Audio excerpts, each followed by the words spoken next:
Hello friends, Radhe Radhe. क्या होगा राधा कृष्ण के आज के एपिसोड की स्टोरी में तो शुरू करते हैं। उससे पहले आप लोगों को रिक्वेस्ट रही आप लोग हमारे चैनल को जरूर सब्सक्राइब कर लें। साथ ही साथ आप लोगों को बता दें कि हमने एक नया यूट्यूब चैनल बनाया है जो कृष्णा सीक्रेट्स के नाम से है। लिंक डिस्क्रिप्शन बॉक्स में है और अगर आप लोग उस चैनल को सब्सक्राइब करेंगे तो राधा कृष्ण से जुड़े बहुत सी सीक्रेट्स आपको देखने को मिलेंगे हमारे उस चैनल पर, और बहुत सी गाथाएँ भी आप लोगों को मिलेंगी उसी चैनल पर। तो प्लीज़ डिस्क्रिप्शन बॉक्स में जाएंगे तो वहाँ पर आप लोगों को एक लिंक मिलेगा, उस पर क्लिक करते ही हमारे चैनल पर पहुंच जाएंगे। तो शुरू करते हैं आज के एपिसोड की स्टोरी। आज के एपिसोड की स्टोरी में दिखाया जाता है कि एक तरफ से महादेव का त्रिशूल तो दूसरी ओर से कृष्ण का सुदर्शन चक्र आ रहा होता है। महादेव का त्रिशूल जैसे ही कृष्ण पर लगने वाला होता है उसी बीच में राधा रोते हुए कृष्ण को पुकारती हैं और कहते हैं कि भगवान मैं महादेव आपकी आजीवन मैंने पूरी निष्ठा के संग आराधना की, इसलिए आज कृष्ण पर कुछ भी नहीं होना चाहिए। उसी बीच में कृष्ण पर लगता है महादेव का वह त्रिशूल और कृष्ण हो जाते हैं विस्मय, जिसके पश्चात उनका पूरा का पूरा शरीर नीला हो जाता है और नीला होने के पश्चात कृष्ण बहुत ज़्यादा आघात हो जाते हैं उस त्रिशूल से और समस्त देवी देवता डर जाते हैं। इधर से बाणासुर हंसने लगता है और कहता है कि कृष्ण का अंत हो गया। सांब भी बहुत ही ज़्यादा मुस्कुराने लगता है कि उसी बीच में सारी सृष्टि स्तंभित हो जाती है, यानी कि रुक जाती है। उसी बीच में राधा यानी कि श्री राधा का प्रकट दिखाया जाता है और वह प्रकट होती हैं और प्रकट होते ही महादेव और कृष्ण से कहती हैं कि आप इस युद्ध को रोक दीजिए अन्यथा प्रलय आ जाएगा। तब राधा कहती हैं कि प्रभु आपने यह तो वचन दे दिया है बाणासुर को कि वह आपका मान रखेगा और उसकी सहायता आप करेंगे, लेकिन आप यह तो याद रखिए कि आपने श्री कृष्ण को भी तो एक वचन दिया था। तब महादेव को वचन याद आता है जिसमें वह सब कुछ याद आ जाता है कि उनका त्रिशूल कभी भी कृष्ण पर आघात नहीं कर पाएगा। तब देवी राधा प्रेम से ही उस युद्ध को विराम करने के लिए वहाँ प्रकट होने के पश्चात अंतर्ध्यान हो जाती हैं।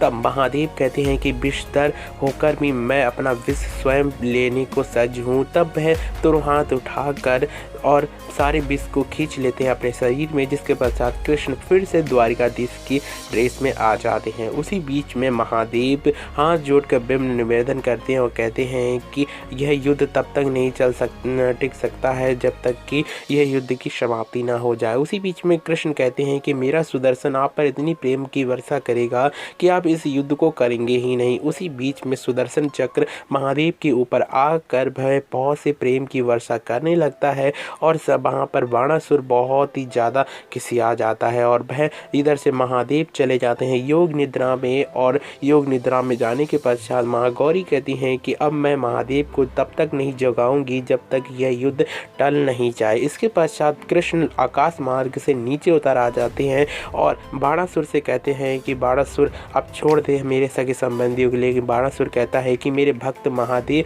तो चले गए लेकिन मेरे पास भी सहस्त्र हाथ हैं। तब वह अपने सहस्त्र हाथों को निकालता है। कृष्ण सुदर्शन चक्र फेंकते हैं उसके ऊपर और फेंकते ही उसके सारे के सारे जितने भी हाथ होते हैं कट कर भस्म हो जाते हैं। उसी बीच में जब सुदर्शन चक्र उसकी गर्दन की ओर आ रहा होता है कि अपनी पुत्री उषा को वह सामने कर देता है और करते ही वह कहता है कि मेरी पुत्री को ही इस सुदर्शन चक्र से मरना पड़ेगा, इसलिए सुदर्शन बाहर लौट जाओ। इसी बीच में सुदर्शन चक्र को कृष्ण संबोधित करते हुए कहते हैं कि वह ऐसा चक्र नहीं है कि जो निर्दोषों के भी प्राण ले ले, वह तो ऐसा चक्र है जो दोषियों के ही प्राण लेता है। उसी बीच में बाणासुर को आभास हो जाता है और वह कृष्ण को साष्टांग प्रणाम करने के लिए सज्ज हो जाता है और सगे संबंधियों को छोड़ देता है। उसी बीच में बताता है कि साम ने मेरे संग छल किया था और कृष्ण संग युद्ध करने के लिए कहा था। दूसरी ओर द्वारिका में सभी लोग प्रतीक्षा कर रहे होते हैं कि युद्ध समाप्त हुआ है नहीं हुआ है।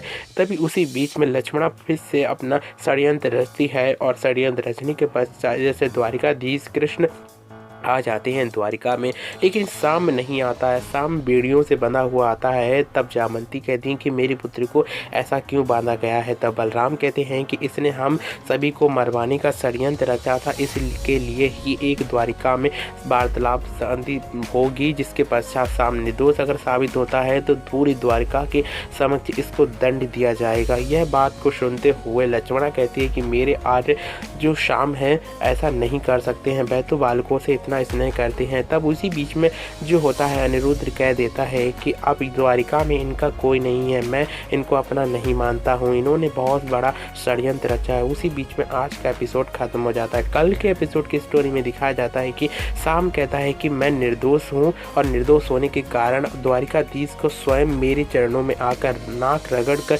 दंडवत प्रणाम करना पड़ेगा, तभी मैं इन्हें क्षमा करूँगा, अन्यथा मैं इन्हें क्षमा नहीं करूँगा। तब कृष्ण आते हैं और शाम की ओर हाथ जोड़कर झुक जाते हैं और कहते हैं कि मैंने बहुत बड़ा अपराध किया है, तुम निर्दोष हो, इसलिए मैं तुमसे क्षमा मांगता हूँ। तब शाम कहता है कि ऐसे नहीं नाक रगड़ कर।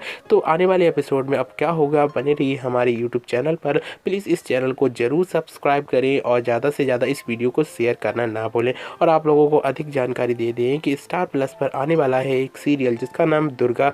क्या आप लोग उसकी भी अपडेट जानना चाहते हैं हमारे इस चैनल पर, तो प्लीज़ कमेंट्स करके बताएं। और साथ ही साथ आप लोगों से एक फिर से रिक्वेस्ट रहेगी, हमारे लिंक डिस्क्रिप्शन में है जो नया चैनल है जिससे राधा कृष्ण से बहुत से सीक्रेट्स हमने उस पर डाले हुए हैं, प्लीज़ आप लोग उस पर जाकर ज़रूर सब्सक्राइब कर ले। तो फिर से मिलेंगे एक नई वीडियो के संग, राधा कृष्णा की नई अपडेट के संग और नए एपिसोड की स्टोरी के साथ साथ मिलते रहेंगे फिर से हम। तब तक के लिए मेरे संग प्यार से बोलते रहिए हमेशा राधे राधे।